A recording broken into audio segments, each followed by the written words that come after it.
Olá pessoal, aqui é o Velgas.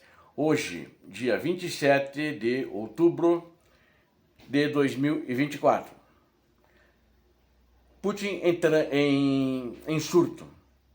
O colapso da economia russa vai forçar a derrota russa na guerra. E vamos ver também 159 ataques no teatro de operação e todos mal sucedidos na data de ontem. Bom, a grande notícia aqui, o grande mote da primeira matéria, por que o Putin está em surto, a taxa de juros da Rússia, que já era muito alta, em 19%, na sexta-feira o Banco Central russo taxou para 21%. Ou seja, face ao aumento expressivo e sem controle da inflação da nação russa, o Banco Central, a presidente do Banco Central, a senhora Elvira Nabiullina, ela anunciou a taxa de juros para 21%. Isso é muito grave. Ou seja, significa que a inflação está sem controle. Inicialmente, os analistas esperavam uma taxa, um incremento de 1%, face à precária situação da Rússia. Mas parece que não houve jeito e o Banco Central da Rússia elevou para 2%. Isso é muito complicado, eles esperam conter o avanço da inflação. As expectativas de inflação na Rússia continuam crescentes, no entanto, segundo análises de especialistas que têm credibilidade internacional. O crescimento da procura por produtos está aumentando e as indústrias não conseguem expandir a oferta de bens e serviços. A Rússia precisa de um maior aperto monetário para reduzir as expectativas de inflação. O Banco Central russo observou que pode aumentar ainda mais a taxa de juros na próxima reunião. E quando é a próxima reunião? Logo ali em 6 de novembro, tá aí, agora de 2024. E ele disse que pode elevar até 4% se for o caso. Vocês vejam como a inflação está fora de controle na Rússia, graças à guerra iniciada, insana e criminosa pelos criminosos do Kremlin, liderados pelo ditador russo. O aumento da espiral inflacionária é pressionado pelo aumento da despesa pública e pela economia de guerra e pela escassez de mão de obra. Lógico, a mão de obra especializada fugiu do país ainda no final de 2022, a grande maioria, quando Putin fez uma mobilização obrigatória. Desde então, por causa deste erro dele, ele não faz, até agora não fez mais mobilizações obrigatórias, mas sim voluntárias, que atualmente não está atingindo o número de soldados que ele está precisando. A maior parte das despesas de hoje é impulsionada pelo Estado russo. Portanto, na minha análise, os aumentos das taxas de juros não são uma ferramenta eficaz contra a inflação. Por quê? Porque é o Estado que faz isso, não é a economia privada, né? Não são as empresas que estão gerando isso. Aí o Putin está justamente com esse problema e da expectativa desse colapso. Na minha avaliação, a Rússia já está em colapso econômico.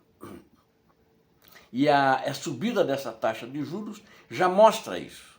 Porque todo o dinheiro que está entrando e está diminuindo o dinheiro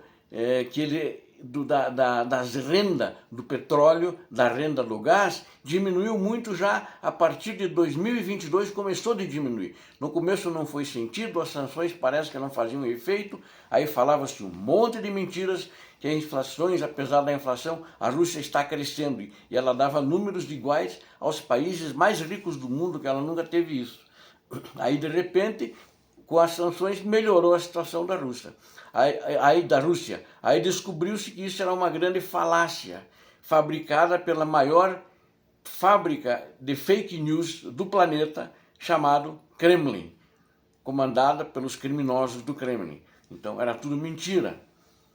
Mas assim mesmo eles não conseguiram dar a volta para que se transformasse em verdade. E cada vez mais a economia da Rússia foi afundando e agora está num ponto que não consegue virar a chave para que volte a normalizar. E mesmo para voltar a normalizar é um movimento lento que isso aconteceria. Mas para isso precisa acontecer uma coisa, segundo os analistas. E na minha avaliação também, a guerra precisa ter um fim, para que possa haver uma reconstrução. Porque quando fala-se que o gás e o petróleo diminuíram os rendimentos, mas não foi só por causa da demanda da Rússia que aumentou, diminuiu, né? Eles passaram a exportar menos porque a demanda principal sumiu e por causa das oscilações negativas no preço do petróleo, mas também pela destruição do potencial e da produção russa de gás e petróleo, pela Ucrânia, que atacava com seus drones e com muito sucesso as refinarias que produziam esse produto. Então, segundo os analistas, a guerra tem que parar para reordenar a economia russa e a Rússia lentamente poder voltar a crescer e dar melhores condições de vida e de qualidade para seu povo. Não sei se o ditador russo tem interesse em dar melhores condições de vida para o povo dele. Às vezes acho que não, haja visto o que está acontecendo no teatro de operações, que vamos abordar agora essa questão.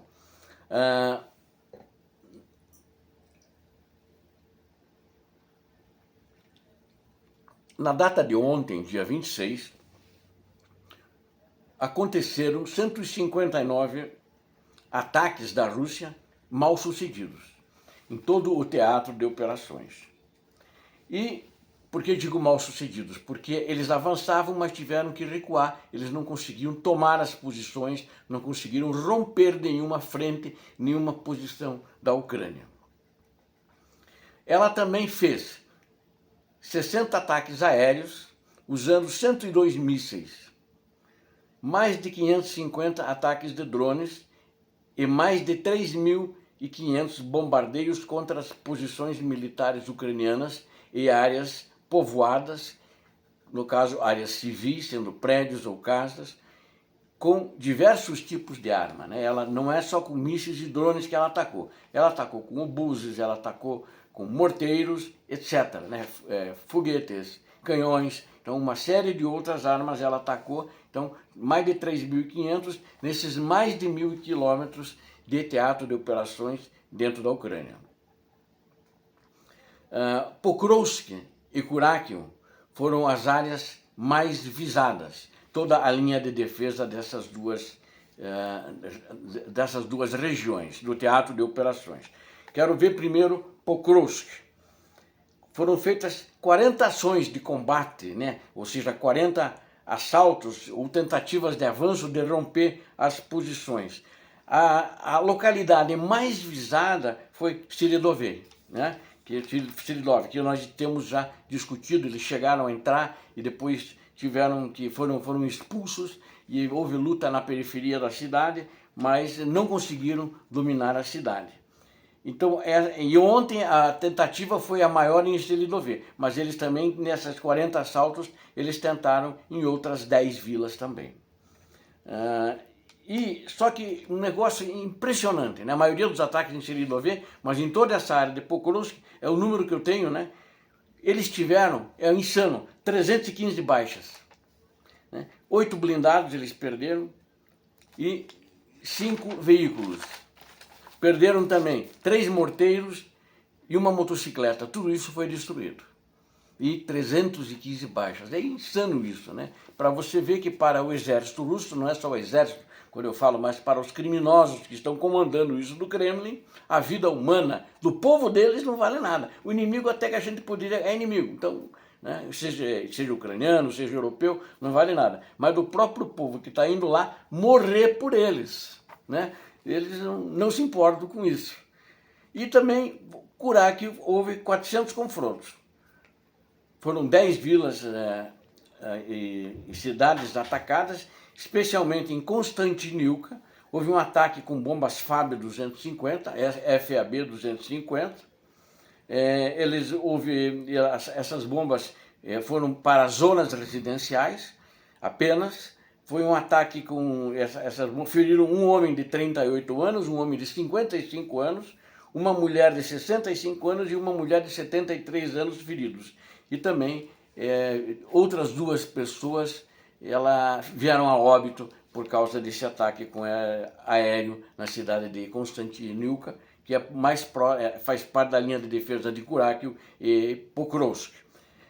Em Kursk, a Rússia efetuou 21 ataques aéreos apenas, ou não houve ataques terrestres, houve escaramuças apenas, não houve nada pesado em Kursk, e nesses ataques aéreos, ela usou 34 mísseis.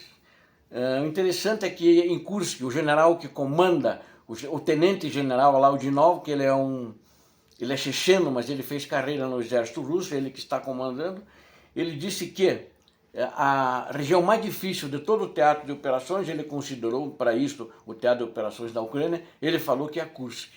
E vocês viram, eu dei ontem as baixas de Kursk, eles tiveram muitas baixas, muitas perdas.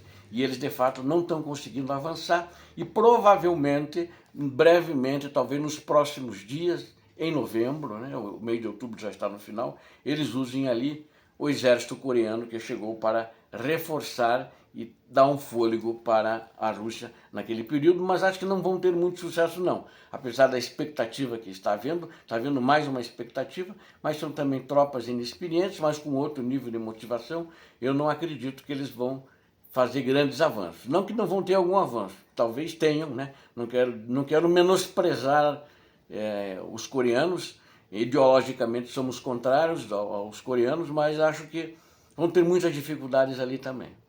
Obrigado a vocês que assistiram neste vídeo, eu conto com você. Inscreva-se no canal, o que você viu aqui você não vê em outros canais. Conto com você, inscreva-se. E também dê um like. Deus abençoe a vocês, Deus abençoe a Ucrânia, Deus abençoe o Brasil. Paz e bem, paz para toda a humanidade.